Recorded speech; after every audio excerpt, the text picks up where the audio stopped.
And Wisconsin, part of our packed lunch series this week, all around the Packers mandatory mini camps. I'm Gabe Neitzel, joined from the Ike Packers podcast, among a number of Ike podcasts they have around Wisconsin sports. He is Alex Eichstaedt. Alex, so happy to have you back. I know you're pretty pumped for football season coming up. You're pumped for the Green Bay Packers, even though we're just in the middle of June. Yep, I like to call it hype season. Gabe, thanks for having me back on the podcast and the show. Really happy to talk about the Packers. But reason I call it hype season is because there's so much excitement around the team this time of year, right? New players coming in, looks at rookies, looks at the first time new quarterback Jordan Love under center. I'm just excited about what this team can offer. And a lot of players will get the flexibility to play freely this year. So should make for, some exciting football too for Packers fans. So I'm excited to dive in. Thanks for having me. Yeah. So I think where we have to start is kind of the biggest news, at least out of yesterday with the mandatory minicamp with player availability, was Jaire Alexander. And Jaire was not present for the OTAs previous to the mandatory minicamp. And he's going to end up missing out on a $700,000 workout bonus that was in his contract. But had a strange explanation, I guess, where he was in Green Bay from the end of the regular season all the way to the start of the mini camps, bounced for the OTAs, and then came back for this, and he's going to be in Green Bay the rest of the offseason leading into training camp, saying that he likes to get work done on his own. It's not like he's, not, doing things, but he's still missing out on a $700,000 bonus, said that it would take a $10 million bonus for him to get there. It just seemed like to me, Alex, as much as Packer fans love Jaire, a lot of the comments he kind of made yesterday, a little tone deaf. I don't think fans want to hear that $700,000 isn't enough for you to show up to team offseason workouts. I was blown away by that, Gabe. And I'm someone that would have showed up for, a severe fraction of that, right? And I think more so than anything, this is an opportunity to become a next level leader of the Packers, right? Aaron Rodgers, de facto leader for the last 10, 15 years.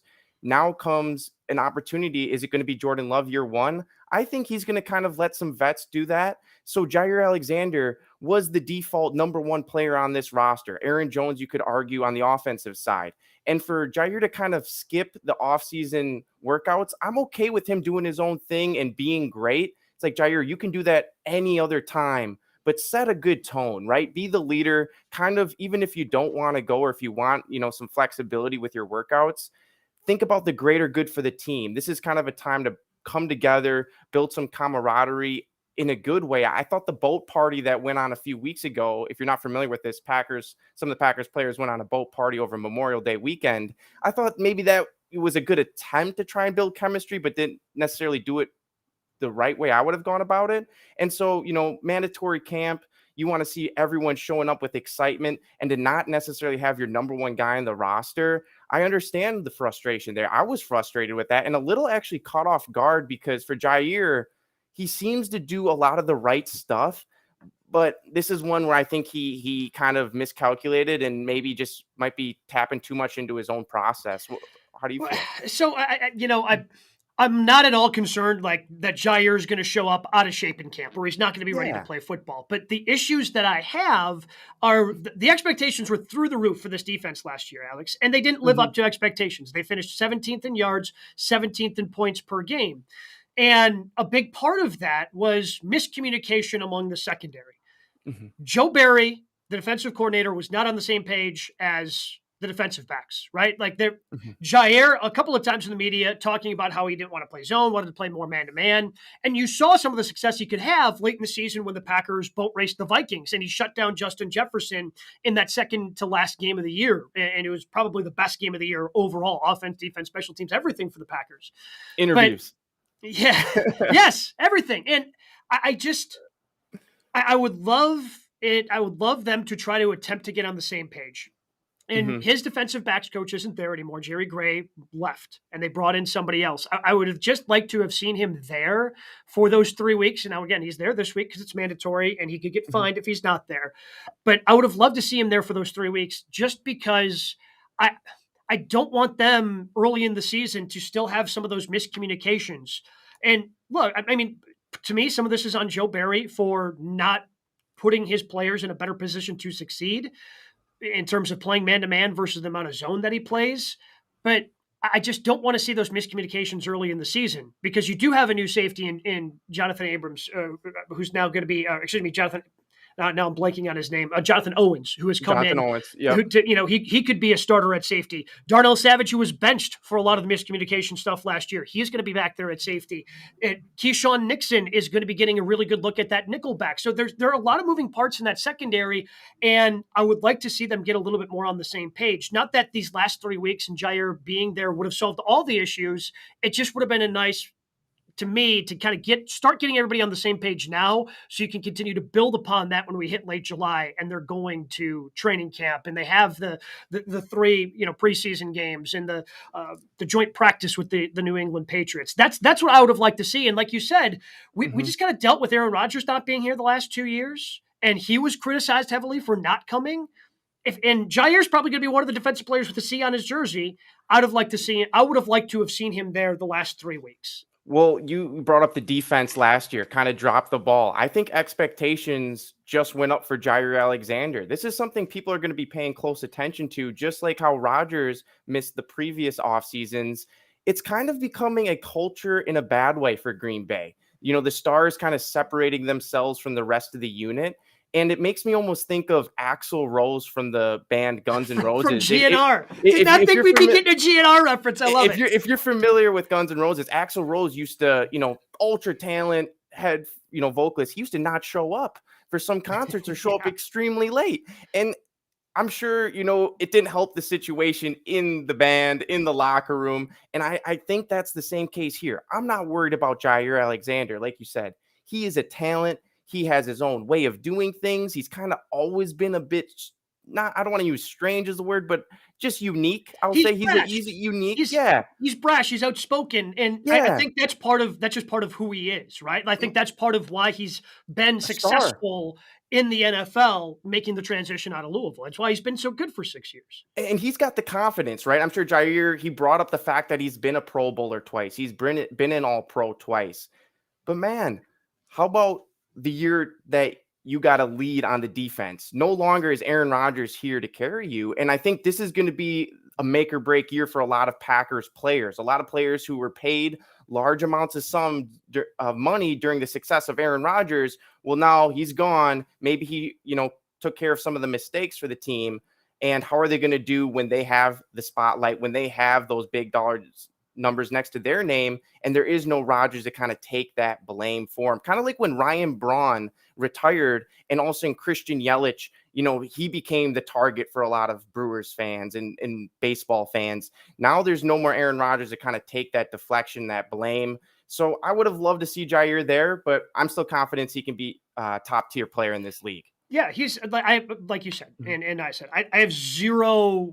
I'm not going to have any confidence issues within Jair Alexander. I expect him to play well. And when I look at this defense, Alex, going back to last year and the expectations that were set on them, top 5, top 10 defense, didn't live up to it.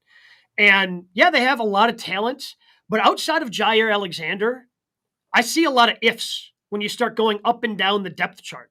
Like this defense could be good if Kenny Clark kind of regains form. If TJ Slayton and Devontae Wyatt can step up and prove that they can be good rotational players, good starters within the Packers defense. If Quay Walker continues to grow and leaves some of the, the hot-headedness of pushing coaches on sidelines, it kind of finds a way to play, fast, but not get reckless. If Devondre Campbell can get back to the level he was 2 years ago. If Rashawn Gary is healthy, it's just up and down. It's if. Jair's the only one I don't have an if next to. Yeah. And you could argue maybe the second guy you wouldn't have is Rasul Douglas, right? The guy who's the other cornerback. And I've seen a lot of discussion about who is CB3 on this roster. Is it going to be Eric Stokes? Is it going to be Keyshawn Nixon? And when you have a couple of players trying to, compete for that final spot in the cornerback rotation, I think you want to have Jair there to also get his opinion on it, right? This is a leader. He's going to be out there every play, every snap, hopefully. And maybe he has some thoughts about who he'd rather have on the inside with him. And these are just some of these questions that get answered when you spend that extra time over the summer. I feel quite, happy about the offense on the other side, where you see Jordan Love out there playing with Aaron Jones, getting warmed up, throwing with Romeo Dobbs. I think that's going to work out some of those chemistry kinks of communication, those smaller things that kind of, get swept under the rug in the offseason, but they're super important for a team. Yeah, especially a young team the way the Packers are. When it comes to that third quarterback spot, it seems like they're going to give Keyshawn Nixon every opportunity because it seems like they've experimented with different guys on the slot, and I think they've just Mhm. kind of gotten themselves in a position where quite possibly their top three corners of Stokes, Razul, and Jair are all better on the perimeter, and they want those guys on the perimeter. Maybe you see in a dime situation when you want that extra, four quarterbacks on the field. Maybe you Mhm. see Jair slide more to the inside, and Eric Stokes, presuming he's healthy, you see him come in and play the boundary. But they experimented with Razul in the slot last year, didn't really work out, and I guess that's where I have more hope for this upcoming year for Razul Douglas to try to Mhm. regain the form that he had 2 seasons ago. Not that I think he's going to, have 5 interceptions and return two of them for, interception, two of those picks for touchdowns. But I think he Yeah. can get back to being that solid player because he's going to be more on the outside where he's set to be more successful. The same thing with Jair. And that's why they're going to give Keyshawn Nixon every opportunity to be that nickelback. Keyshawn Nixon coming back, I think, is so big for the Packers, right? You have a season where, you struggled to get offense when you had Aaron Rodgers because of young receiver growing pains.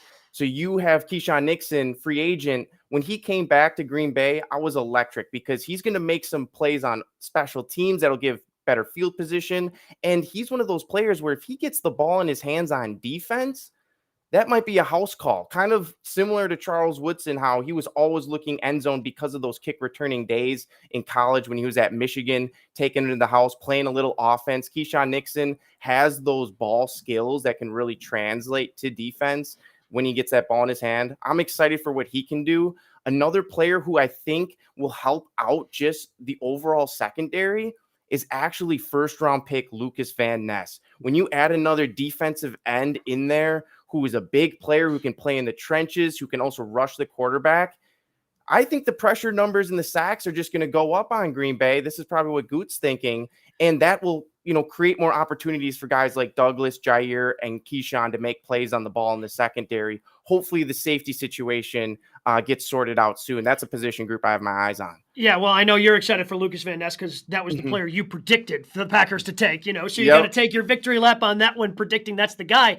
But the thing about the defense that I'm excited for, but Mhm. then I have a little apprehension towards as well is the amount of versatility I think some guys have. You brought up Van Ness. I think on passing downs, when you have those obvious passing situations, I think you could see him kind of slide to an interior position and still be able to rush the passer and have Gary and Preston Smith on the outside. I think that, and the Packers have more or less, without saying it and confirming it with Quay Walker, they're looking for more ways to get him to rush the passer and get after the quarterback. I think I they like have some that. players that have versatility. I'm a little concerned about the defensive coordinator and whether or not Joe Barry can put them in those creative spots and try to kind of go outside of the bend but don't break. This is the way we run our defense type of mentality he's had the first 2 years, and see if he can get creative with some of those guys that have the versatility. So I have excitement, but then apprehension all at the same time. It's very complicated. Well, you brought up a player that I have my eye specifically on in terms of Joe Barry, and that is Kenny Clark. This defensive tackle for the Packers has, the most potential, arguably, of any defensive lineman in the division.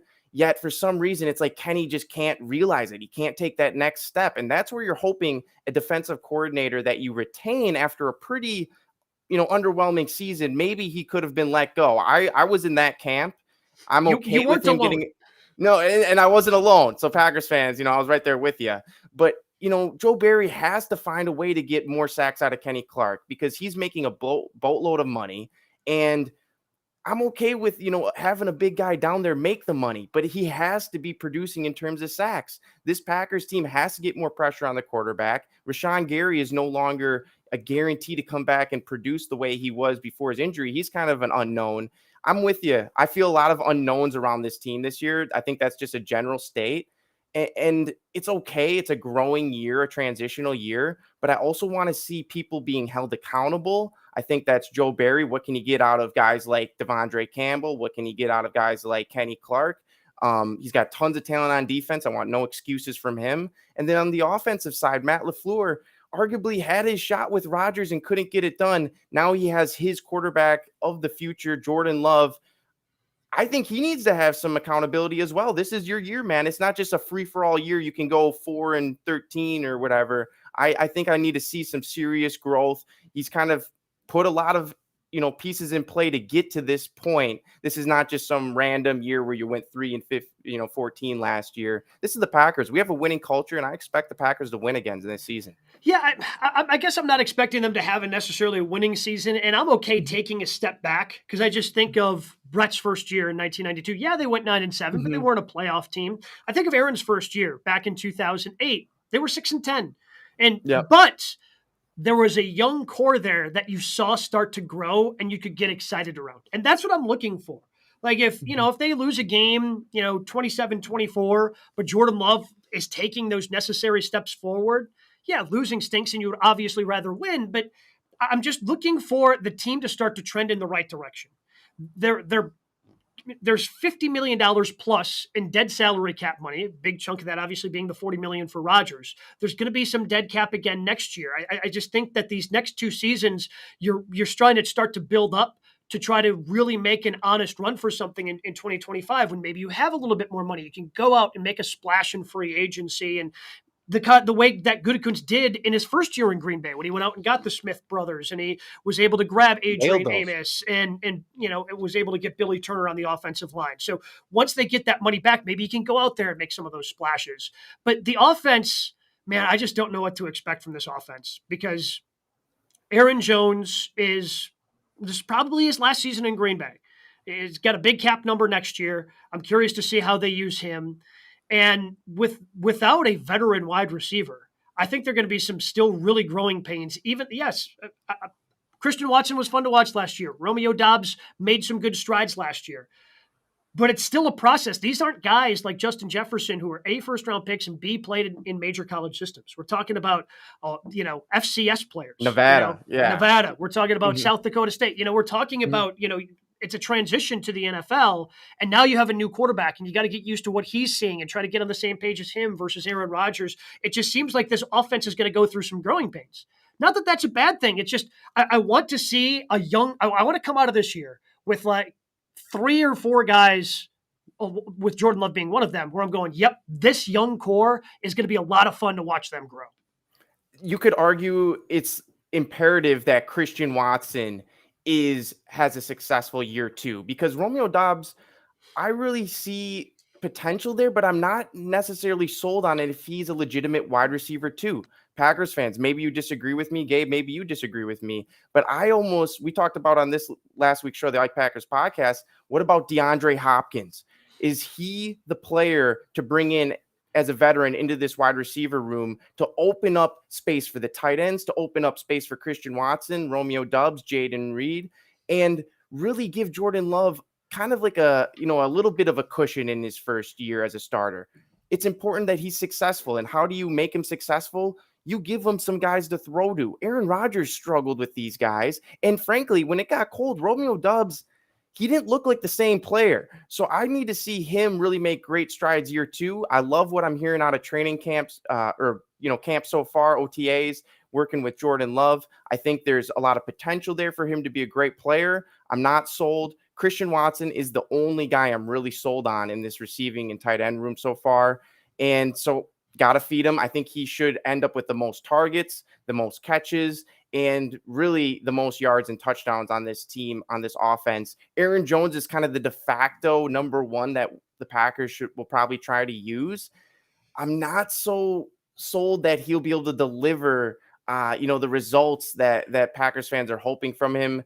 A.J. Dillon, I'm also iffy on. I'm not so sure in how great he'll have a year of. So it's really down to, I believe, in Christian Watson and what can he do to open up this offense underneath for guys like Tucker Kraft, who I'm really high on. We predicted him on the Ike Packers podcast as well, going to Green Bay. Great player, Packers fans. Keep your eye on Tucker Kraft. Great story. I think he can do some damage, as well as Musgrave. He's looking like he could, stretch the field. But it's going to come from, having someone eat up those double teams. And if it's not Christian Watson, maybe you want to consider having it be a guy like DeAndre Hopkins. What are your thoughts on that? So look, I would love for DeAndre Hopkins to come. Mm-hmm. My guess is at this point in his career, he's not really interested in playing with an unknown at quarterback, right? Like, I don't think he wants to play with another young quarterback who's in development. My guess is DeAndre Hopkins could probably go somewhere where he could have a more immediate impact. I'm thinking of places like Baltimore, places like Buffalo, probably a lot of teams in the AFC, since that's apparently where all the good quarterbacks play now outside of Jalen Hurts. Like, that's where all the good quarterbacks are. They're all over in the AFC. Maybe Kansas City wants, a wide receiver one to pair along with Kelsey. I see at this point in his career, him wanting to be somewhere, but I think there's a ton of value in having some sort of veteran receiver, not even necessarily to take a ton of snaps away from the young guys as they continue to develop, but I just want somebody who can be trustworthy and almost be another coach and let these guys know, hey, the coach wants you to run this route at this depth, but if you get bumped at the line of scrimmage, like, it's all about timing. Maybe you have to cut it off here. Hey, when you see the safety starting to cheat over here, this is what you can do. I just want a veteran presence in that room because, again, right now, the oldest player in that wide receiver room is Jeff Cotton, who's bounced around to a couple different practice squads and is now with the Packers. Josiah DeGuara hasn't shown a ton in terms of what he's been able to do as a tight end. He's kind of been more of a fullback, H-back type with the Packers the last couple of seasons. So I just would love to see a veteran wide receiver or tight end, just somebody that can be a leader within those rooms, and you don't have to rely on the leadership of second-year players trying to teach first-year players. And who better than a former number one receiver in the league in DeAndre Hopkins? He's looking for around 15 million with maybe a few extra million in incentives. Packers have around 16 million from what I saw on Spot Track. I think, Goot's going to let that number come down. He's going to wait it out as he typically does, but it's not a bad player to look at. Another player I want to throw out a name is Will Fuller. He sat out the entire year last year. He may be looking for a job for a comeback season, and he may be significantly less money. Just another guy to have in the room, someone who can, has stretched the field in the past, never really had a tremendous quarterback, playing for, some teams like Houston.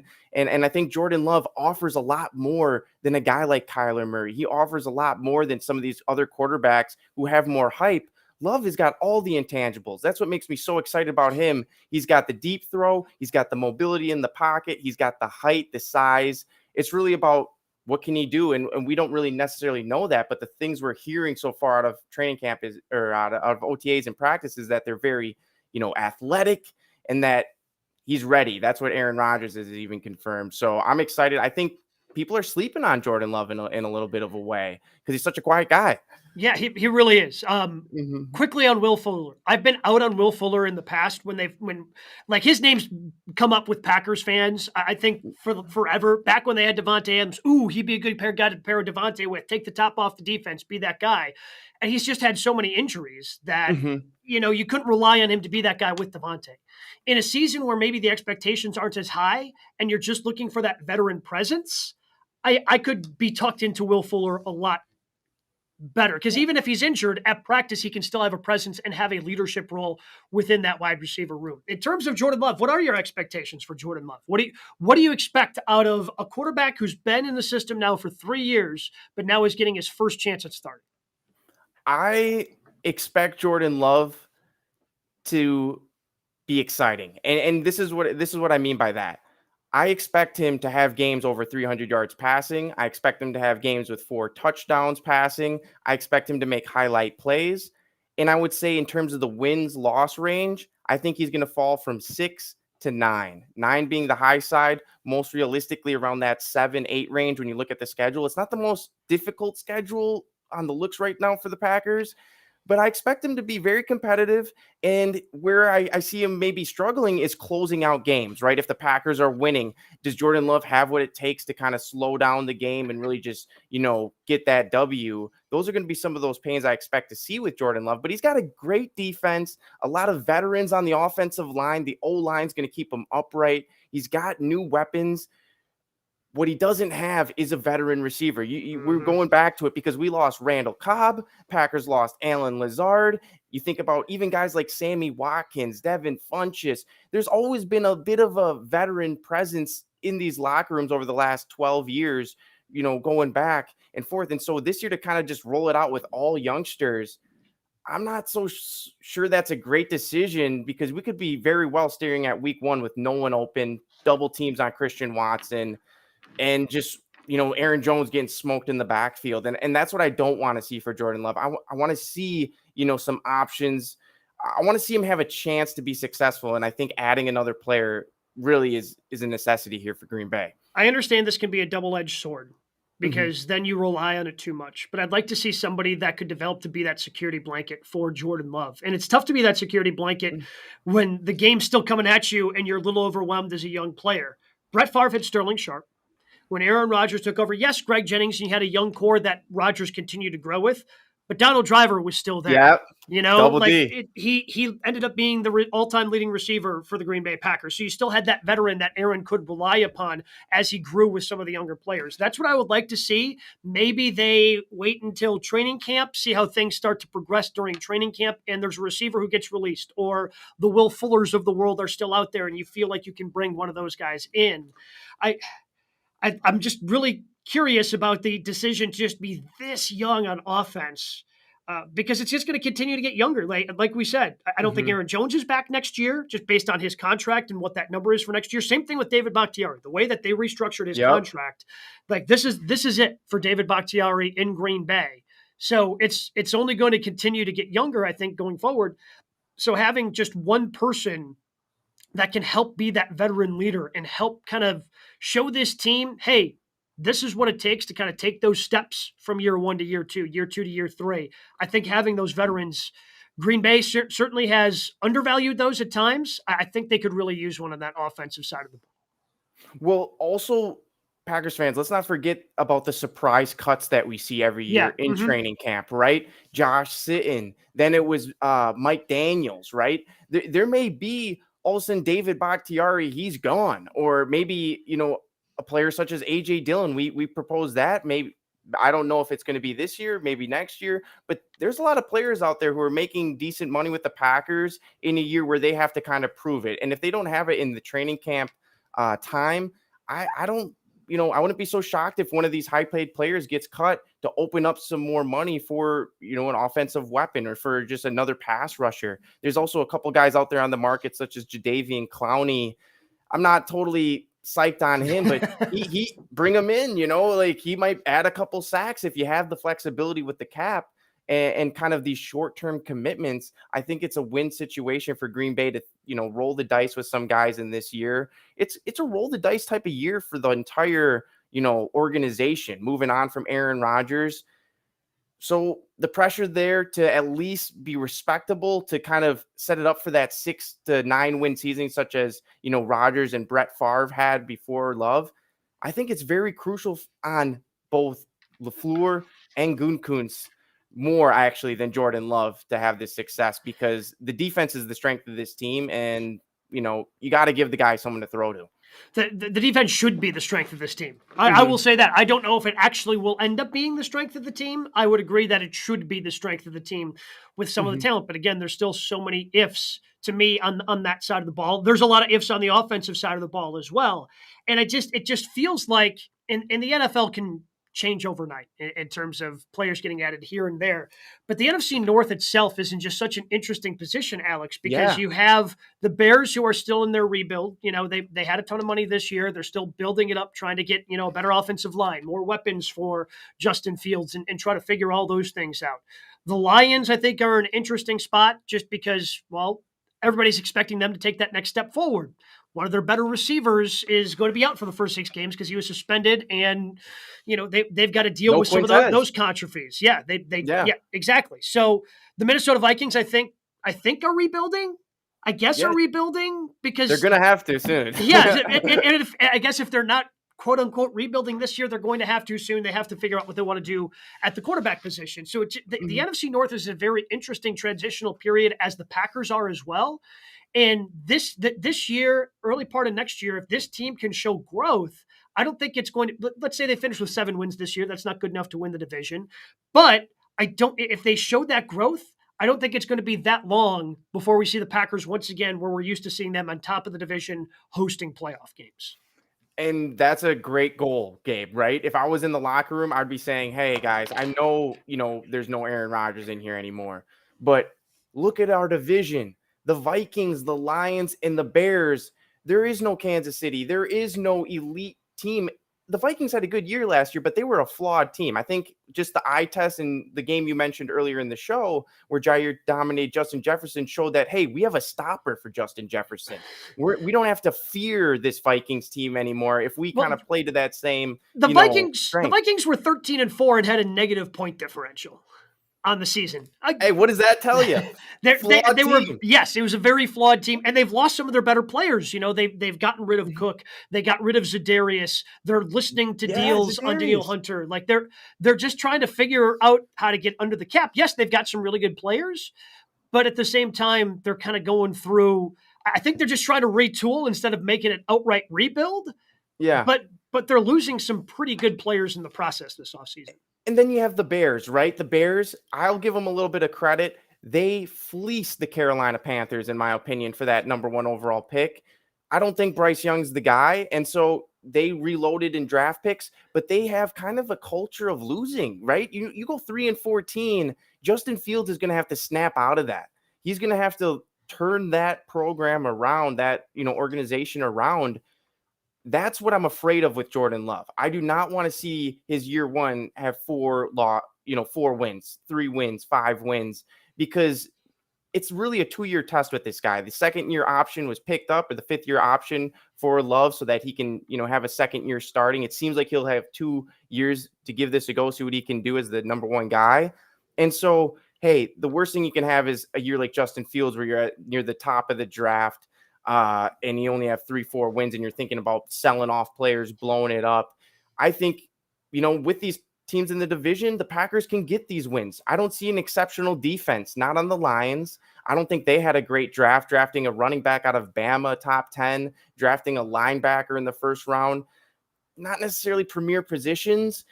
I don't believe the Vikings will have the year they did last year in terms of the win total, and the Bears are going to have to still earn it. So that leaves the Packers right there with Jair Alexander, a great defense.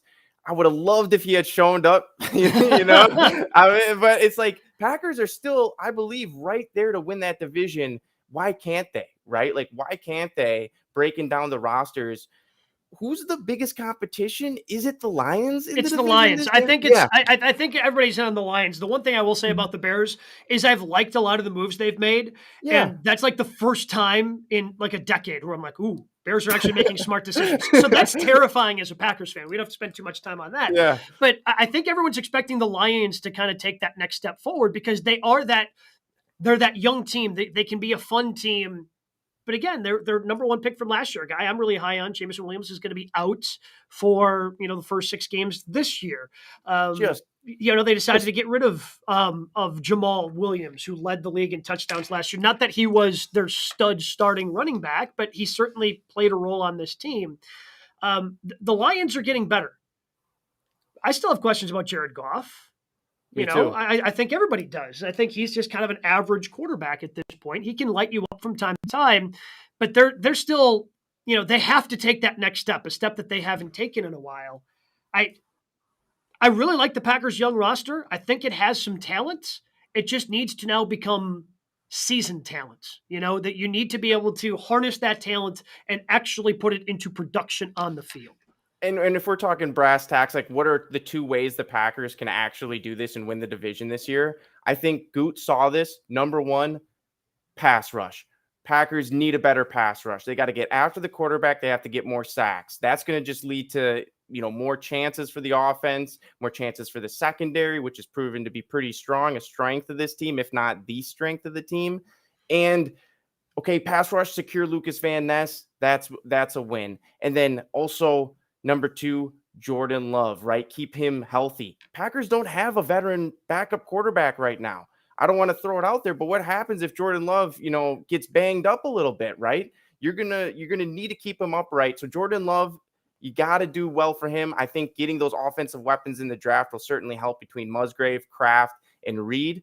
But hey, I'm not so sold on the existing. Maybe it would have been better to have a couple more guys still in the roster. Packers are going to have to go out there and make a move still to make sure Love can be successful. But pass rush, quarterback, because Jared Goff is he might be the de facto. Is he the best quarterback in the division? Just out of respect, or are you going to give that to Kirk?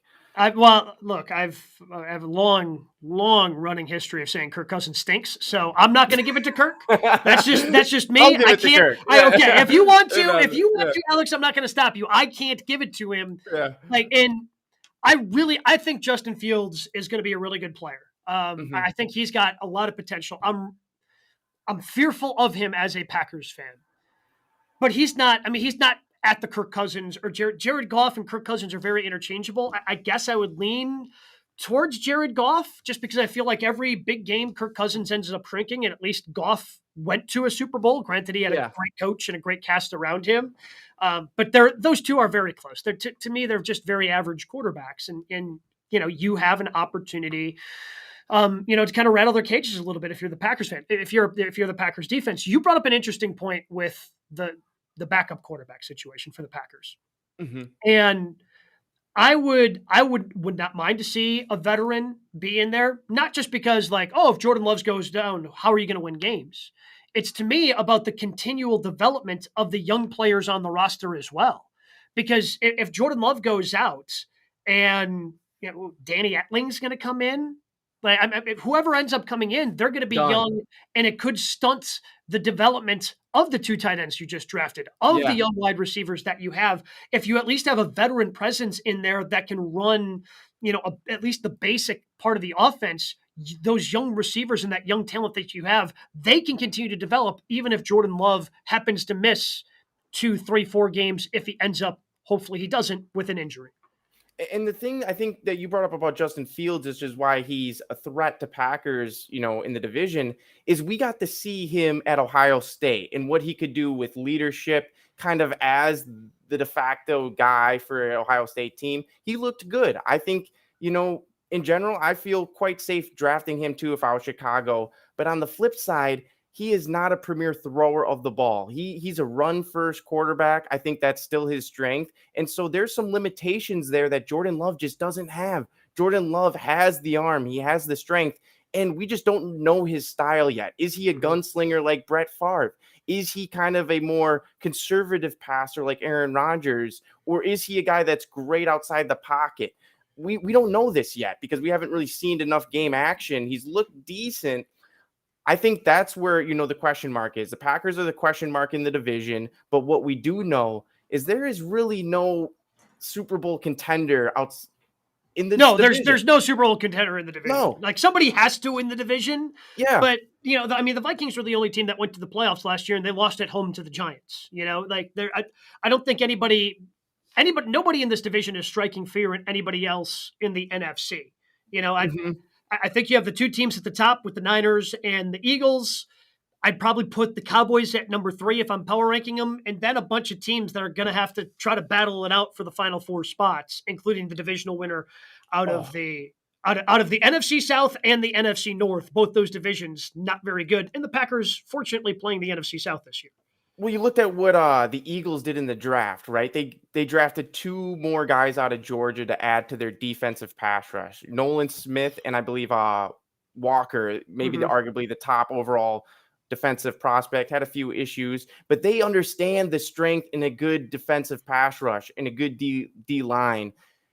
Brian Gutekunst seems to be figuring this out.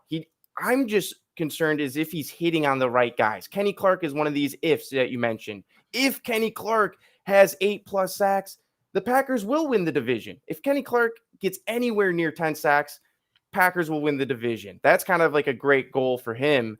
And if Quay Walker gets 5+ sacks, that's going to be huge for the team. If Lucas Van Ness can add 5+ sacks, that's going to be more. Rashawn Gary, if he can come back, add some more sacks, that's a way the Packers can really win. I look at the other teams in the division. You mentioned Zadarius Smith. He's now in Cleveland. That's a big, sigh of relief for me because Big Z could just ball. Mm-hmm. He could.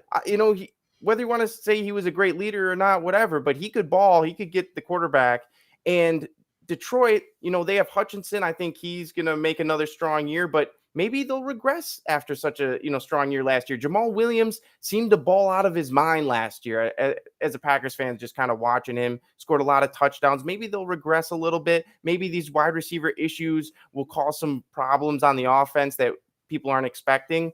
Maybe they'll just continue to build on it. I'm not so sold, right? It's Detroit. They don't really have the culture for repeating this stuff. And then so if you think about from that, perspective, these if Detroit kind of takes a little bit of a pause, and if the Packers can get those sack numbers, well, then the Packers could be a top 5, top 4 team in the NFC, because frankly, it's just not as strong. I believe people see that at this point. Alex, where can people find the work that you do with Ike Packers? And I know you talked about it. You kind of teased it earlier. You guys had a great interview with Kraft earlier this offseason. If people want to find that, how can they find that? Yep. Please subscribe to Ike Packers podcast on Apple Podcasts and or Spotify. That's the number one way. Tell a friend about the Ike Packers podcast, because we called Christian Watson last year. We called Lucas Van Ness this year, and we also called Tucker Kraft. So if you want to know who the Packers are getting, what's the latest on the teams, thoughts on the boat party, we're there for you at Ike Packers podcast. Gabe, thanks so much for having me. I always love talking about this team, and it's been a blast. And off-season will be over before we know it. Yeah, that's what I was about to say, man. Like, they're going to be hitting, the pads are going to be on at the end of July before we know it. So thank you so much, Alex, for jumping on the Packed Summer, Packed Lunch this week. That's Alex Eichstaedt. And again, we'll be back again tomorrow. Perry Goldstein from Pack's What She Said podcast is going to be joining us as we continue to break down the Packers all summer long on Packed Summer here on ESPN.